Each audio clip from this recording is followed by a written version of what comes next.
দেখেন, নারীর সুরক্ষার প্রশ্ন যদি আসে তাহলে প্রশ্ন হয় না যে আসলে সুরক্ষা মানে কি?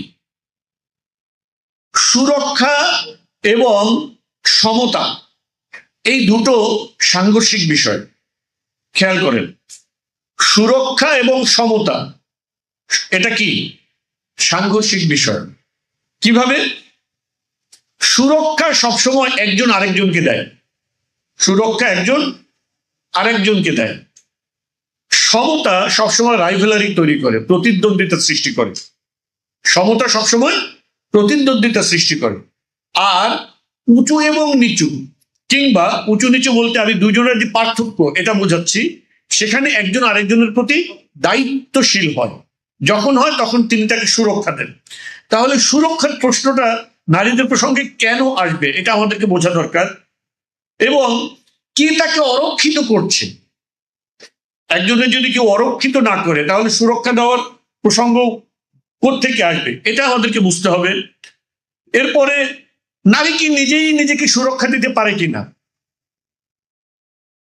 যেটা আজকালকার যেটা বলা হচ্ছে যে লাগলে কি থাকলে কামাই, এরকম কথাবার্তা মানে বলা হয় না।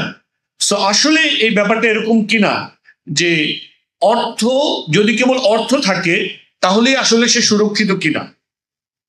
ঠিক আছে, এই বিষয়গুলো আমাদেরকে নিজেদেরকে আপনার চিন্তা করতে হবে এবং নিজেদেরকে ভাবতে হবে। আমি শেষে অল্প কয়টা কথা বলবো যে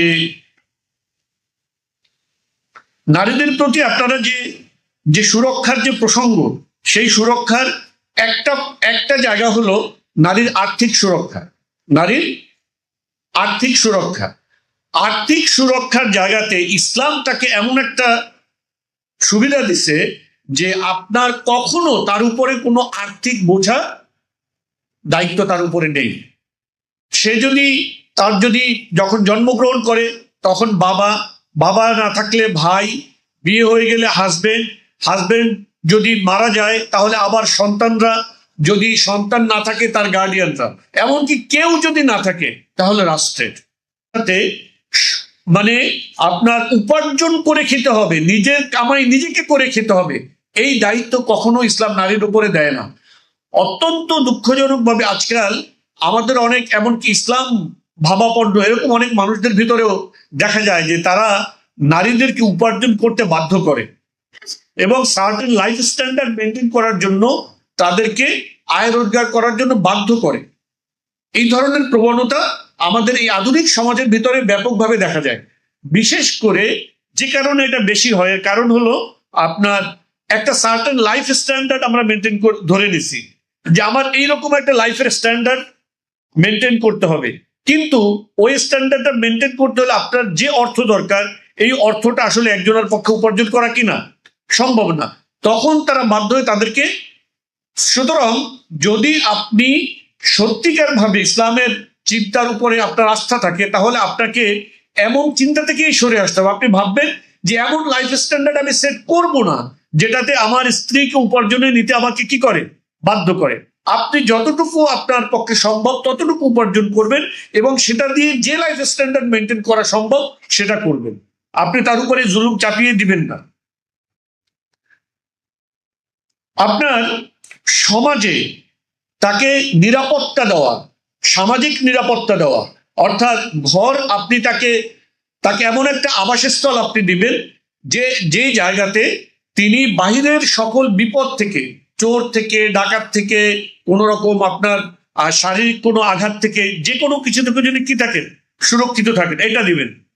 তৃতীয়ত, আপনি তার উপরে যেন কোনো নারীর উপরে যদি কেউ অপবাদ না দেয়, নারীদের উপরে যেন, যে কথা আমরা আগে বলেছিলাম যে কোনো কিছু হলে নারীদেরকে সহজে দোষারোপ করার যে প্রবণতা, এইটা আমাদের সমাজে এখনো আছে। এবং আমরা দেখলাম যে আমাদের একেবারে আদি ঘটনা থেকে, আদম হাওয়ার ঘটনা থেকে, সেখান থেকেও আমরা এই একই জিনিস কি দেখতে পেয়েছি। আমাদের সমাজে যেন এরকম না হয় যে কোনো কিছুতেই আমরা তাদেরকে দোষারোপ করব। এবং নারীর সম্মানকে আল্লাহ তাআলা এমন কঠিন এবং কঠোর বিধানের মাধ্যমে সুরক্ষিত করেছেন, যেটা অন্য কোনো বিধানের ক্ষেত্রে আপনার নেই। যে যদি কেউ, ইসলামে অনেকগুলো বিধান আমরা নর্মালি জানি যে যখন কোনো বিধান বর্ণনা করা হয় আপনার পুরুষকে উল্লেখ করে বর্ণনা করা হয়, কিন্তু একটা বিধান, যে বিধানটা আল্লাহ তাআলা নারীকে উল্লেখ করে করেছেন, কিন্তু সেই বিধানটা সমানভাবে পুরুষের উপরেও প্রযোজ্য। সেটা হলো কারো উপরে ব্যভিচারের অপবাদ দেওয়া। নর্মালি কোরআনে পুরুষকে উল্লেখ করে বিধান বর্ণনা করা হয়, কিন্তু সেটা নারীর উপরেও কি প্রযোজ্য। কিন্তু একটা বিধান যেটা আল্লাহ তাআলা নারীকে উল্লেখ করে বর্ণনা করেছেন, কিন্তু সেটা পুরুষের উপরেও প্রযোজ্য। এবং এটা এমন একটা ব্যাপার যে আল্লাহ তাআলা বলেছেন কোন নারীর উপরে যদি কেউ ব্যভিচারের অপবাদ দেয় তাহলে তাকে অবশ্যই 4 জন সাক্ষী আনতে হবে। কয়জন সাক্ষী? 4 জন সাক্ষী আনতে হবে।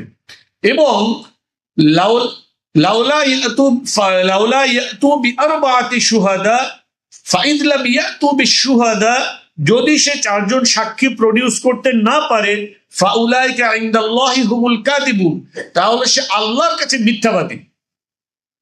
বুঝলেন?